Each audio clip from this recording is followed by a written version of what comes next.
Hey guys, my name's Kyle Maddock, and you're listening to the news from around Westeros. Well guys, it looks like Game of Thrones is up to no good. Lately they've been sending out a barrage of tweets to various celebrities asking them to add the Game of Thrones account so that they can receive a private direct message. People like Seth Rogen, Jon Favreau, Daniel Negreanu, Benjamin Madden, Andy Milonakis, Warren Sapp, and Philip DeFranco. Now either this is the craziest casting stunt HBO has ever done, or a lot of people are about to find out who Jon Snow's mother is. That was a bad joke.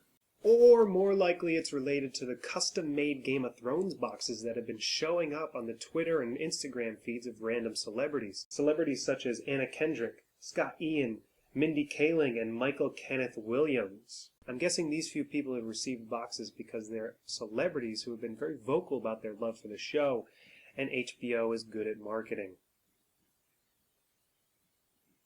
What's in the box, you ask?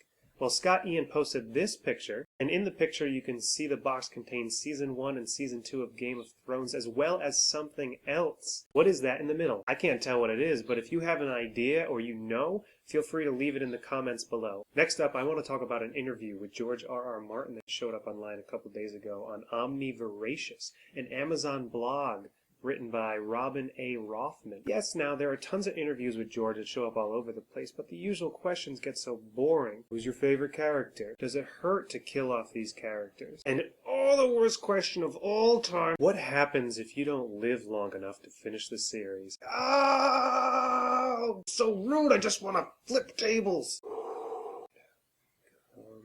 What's so great about this interview is you can tell that Rothman is a fan of the books. She asks a lot of questions that us readers often wonder. Things like, because the show's making episodes faster than you can write the books, how's that pressure feel? How crazy the book fans are to the people who are just watching the show. Whether or not actors' portrayals of certain characters influence how he writes them in future books. And of course, whether or not George thinks the books are better than the television series. Spoilers! There's a lot of good things in this interview, so if you're a fan of the show, and even more so the books, I highly recommend checking it out. Also, the creators of Westeros.org, Elio and Linda, have been hard at work with George R.R. Martin on the World of Ice and Fire book. This book is a history and guide to, well, the world of ice and fire. It's expected to come out this fall, but they just released a few sample pages from the book. So head on over to Westeros.org and check them out. And last but not least, here's a couple fan-made videos that you should be checking out. The first, imagine Game of Thrones was a show set in the 90s. It looks something like this. I want it all. I want it all. I want it all. And I want it now. And second, here's a really cool fan video that shows the brutality of Game of Thrones, as well as leading up to something that happens in Season 3. You carrying weapons? Of course not, milady.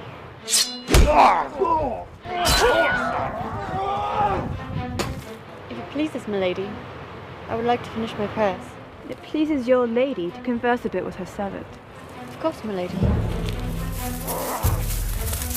Alright guys, my name's Kyle Maddock, and you've been watching the news from around Westeros.